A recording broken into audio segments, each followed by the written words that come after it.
প্রিয় সহকর্মীবৃন্দু, আসসালামু আলাইকুম। আশা করি ভালো আছেন। আজকে যে জিনিসটা নিয়ে আসছিলাম, যে আমি এর আগেও আপনাদের আপডেট দিয়েছিলাম যে আমি হানিডিউ টেস্টের ভিডিও রেকর্ড করতেছি, আপনাদের আপডেট দেবো। আজকের সেই ভিডিওটা চলে আসছে। আমরা আপনাকে দেখাবো যে হানিডিউ টেস্ট শুরু থেকে শেষ পর্যন্ত ফাইবার কীভাবে মেজারমেন্ট করবেন, কেমিক্যাল কোথায় পাবেন, বিস্তারিত জানবেন। চলুন শুরু করি। তো এই ভিডিওটাতে আমরা দেখতেছেন যে আমরা প্রথমে 1 গ্রাম করে তুলার স্যাম্পল নিয়েছি। সেই স্যাম্পলগুলো আমরা বিভিন্ন কটন সরাসরি বেল থেকে নিয়ে কন্ডিশনিং করেছি। আমরা মিনিমাম 8 ঘন্টা আমরা যে ল্যাবের যে স্ট্যান্ডার্ড অ্যাটমসফিয়ার, সেই অ্যাটমসফিয়ার 8 ঘন্টা আমরা কন্ডিশনিং করেছি। কন্ডিশনিং করার পরে আমরা মিনিমাম 4টা, আমি রিকমেন্ড করি যে 500 বেল থেকে মিনিমাম 4টা বেল টেস্ট করুন। আপনি 100 বেল থেকে মিনিমাম 1টা বেল। তো সেক্ষেত্রে যদি আপনার 10টা স্যাম্পল হয়, 1000 বেল হয়, আপনি 4টা বেল টেস্ট করতে পারেন বা 5টা বেল টেস্ট করতে পারেন। 1 গ্রাম করে স্যাম্পল আমি নিচ্ছি। 1 গ্রাম করে স্যাম্পল নেওয়ার পর আমরা এরকম 4টা বিকার নিব। এই ছোট্ট বিকার, এটা আপনারা যে কোনো ল্যাবে পেয়ে যাবেন। ঢাকা সায়েন্স ল্যাবের দিক থেকে, বিভিন্ন ল্যাব থেকে আপনারা বিকার কিনতে পারবেন। তবে 2 ধরনের বিকার পাওয়া যায় সাধারণত, জার্মানি বিকার, ইউকে বিকার এবং চাইনিজ বিকার। আমি রিকমেন্ড করব মিনিমাম আপনি ইউকের বিকারটা নেবেন। জার্মানিটা হলে বেস্ট হয়, কারণ চাইনিজ বিকার একটু মোটা থাকে, সেই মোটার কারণে অনেক সময় আমাদের কার্যকারিতা নষ্ট হয়। আমি চাইনিজ বিকার ইউজ করেছি, ইউকের বিকার ইউজ করেছি, জাপানি বিকার ইউজ করেছি। তো সবচেয়ে বেস্ট হয় জার্মানি বিকারগুলো। তো ওইগুলো একটু প্রাইস বেশি, তবে সাধারণত ইউকের বিকারটা নিলেও চলে। তো আপনি ইউকের বিকারটা যদি নেন, তো আপনি প্রথমে কি করবেন যে সাধারণত নির্দিষ্ট পরিমাণ পার 1 গ্রাম স্যাম্পলের জন্য 25 থেকে 30 মিলি আপনার হানিডিউ টেস্ট কেমিক্যাল আপনি অ্যাপ্লাই করবেন। অ্যাপ্লাই করার পর প্রথমে দিয়ে 2 থেকে 3 মিনিট নর্মালি এটাকে একটু ভিজাবেন।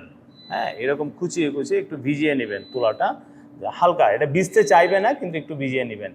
একটু ভিজানো হয়ে গেলে তারপর আপনারা কি করবেন, একটা ইলেকট্রিক চুলা নেবেন। যে চুলাটা হলো এরকম যে বাজারে কিন্তু 2 ধরনের একটা চুলা পাওয়া যায়, একটা নন ইনফ্রারেড, একটা ইনফ্রারেড। একটা হলো যে আপনার আলোটা দেখতে পারবেন না, একটা হলো আলোটা দেখতে পারবেন।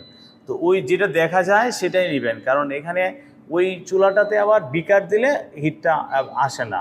আর যেহেতু লাইট দেখা যায়, এটা হলো নন ইনফ্রারেড চুলা, সেখানে হলো চুলাটা দেওয়া যায়। নর্মালি বারবিকিউ সিলেক্ট করবেন 450 ডিগ্রি থেকে 500 ডিগ্রি সেলসিয়াস তাপমাত্রা, এর বেশি করার দরকার নেই। নির্দিষ্ট টাইম, একটা টাইম আমরা উল্লেখ করে দেব। আমরা একটা যে বিকার স্ট্যান্ডার্ডটা দিয়ে দেবো, সেই টাইমটা দিয়ে দেবো। সেই টাইমটাতে আপনি হিট করবেন। হিট করার পর দেখবেন কিছু বাপর আসবে। ওই সময় আপনি একটু খুসাখুসি করে নাড়ানাড়ি করে দিবেন, যেন আপনার পুরো তুলাটা ওই কেমিক্যালের সাথে ভিজে যায়। একটা বিকার দিয়ে নাড়ন কাঠি দিয়ে নাড়িয়ে দেবেন আপনি। তবে সেটা মেটাল নেবেন, অবশ্যই প্লাস্টিক না, কারণ প্লাস্টিক এখানে বিক্রিয়া করে ওইখানে আপনার কেমিক্যাল রিয়াকশন চেঞ্জ হয়ে যেতে পারে। তবে তারপর নির্দিষ্ট সময় যখন আপনি এটা করবেন, হিট করবেন। এখন এই যে কতটুকু সময় এবং কি কেমিক্যালের সোর্স কোথায়, কে সাপ্লাই করে, এটা আপনারা এই ভিডিওর লিঙ্কে একটা গুগল ফর্ম দেওয়া থাকবে। সেই গুগল ফর্ম যারা ফিল আপ করবেন, আপনাদের একটা হোয়াটসঅ্যাপ গ্রুপে নিয়ে যাবো। ওই হোয়াটসঅ্যাপ গ্রুপ থেকে সাপ্লায়ার অ্যাড্রেস দিয়ে দেবো, কোথায় থেকে বিকার কিনবেন, কোথায় থেকে চুলা কিনবেন, কোন টাইপের কেমিক্যাল কিনবেন। কেমিক্যাল কিন্তু বিভিন্ন সোর্সের পাওয়া যায়, 2-3 কোয়ালিটি আছে। তো সব কোয়ালিটির কেমিক্যাল তো ভালো কাজ করবে না। দেন ওটাই হয়ে গেলে আপনারা কি করবেন, এটাকে আমরা এই জায়গায় দেখতেছেন যে হয়ে গেছে। হয়ে যাওয়ার পর আমরা এটাকে ঠান্ডা করব।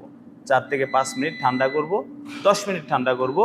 ঠান্ডা করার পরে আমরা কিন্তু এই জায়গাতে স্পষ্ট দেখতে পারতেছেন যে এই যে একটা বিকার, এই 2টা বিকারের যে রেজাল্ট, এখানে কীরকম রেজাল্ট, এখানে কীরকম রেজাল্ট। এখন আমরা কি করব, আপনাদেরকে, যারা আপনাদের হোয়াটসঅ্যাপ গ্রুপে অ্যাড হবেন, তাদেরকে আমরা একটা চার্ট দেব। এই লেভেলটা মিলানোর জন্য আমরা আপনাদের একটা চার্ট প্রোভাইড করব। আমি যেখান থেকে এই জিনিসগুলো শিখেছি, ওনারা আমাকে একটা চার্ট দিয়েছিল।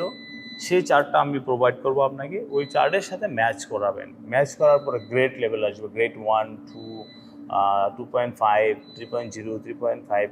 নর্মালি সাধারণত 2.5 পর্যন্ত প্রসেসে তেমন কোনো প্রবলেম হয় না। 3.0 হলেও আপনি অন্য কনসার্নমেন্টের সাথে ম্যাচ করে ইজিলি চালাতে পারবেন। বাট যখন এই 3.5 লেভেল ক্রস করা শুরু করবে, তখন আর হানিডিউ প্রসেস কিন্তু প্র্যাকটিক্যালি রান করা যায় না। প্রসেসে প্রচণ্ড প্রবলেম সৃষ্টি করে। একদম কার্ডিংয়ের হাত দেওয়া যায় না, এরকম আঠার মতো লেগে যায়। তো এটা কিন্তু খুবই ইম্পর্টেন্ট। প্রত্যেকটা কনসাইনমেন্ট আসার সাথে সাথেই আপনি কনজামশনে যাওয়ার আগেই আপনাকে হানিডিউ কনফার্ম করতে হবে, তাইলে আপনি প্রি ডিফাইন্ড হতে পারবেন যে এই প্রসেস কেমন চলবে। হানিডিউ পরিমাণ মোটামুটি যত কম থাকে প্রসেসে কিন্তু তত বেশি স্পিড এবং স্মুথলি ভালোভাবে চালানো রান করা সম্ভব হয়। তো এই ভিডিও লিঙ্কে যে ফর্ম থাকবে ওই ফর্ম ফিল আপ করে গ্রুপে চলে আসুন এইটার কেমিক্যাল সোর্সিং জানার জন্য এবং চার্ট পাওয়ার জন্য, বিস্তারিত জানার জন্য এটার সোর্সে চলে আসুন। এবং শুধু তাই না, এই গুগল ফর্ম ফিল আপ করে কিন্তু আপনারা আমাদের বিএম মাস্টার যে সফটওয়্যার, এই সফটওয়্যারের ডাউনলোড লিঙ্কেও কিন্তু আপনারা এই গুগল ফর্ম ফিল আপ করার পর যে হোয়াটসঅ্যাপ গ্রুপে আসবেন সেখান থেকে পেয়ে যাবেন। যারা যারা এই হানিডিউ সম্পর্কে জানতে চেয়েছিলেন, আপনাদের আরও যা কুয়েরি আছে আপনারা প্রশ্ন করবেন, ইনশাল্লাহ আমি চেষ্টা করবো আমার পক্ষ থেকে সর্বোচ্চটা করার জন্য। Thank you very much. আশা করি সবাই ভালো থাকবেন। আসসালামু আলাইকুম।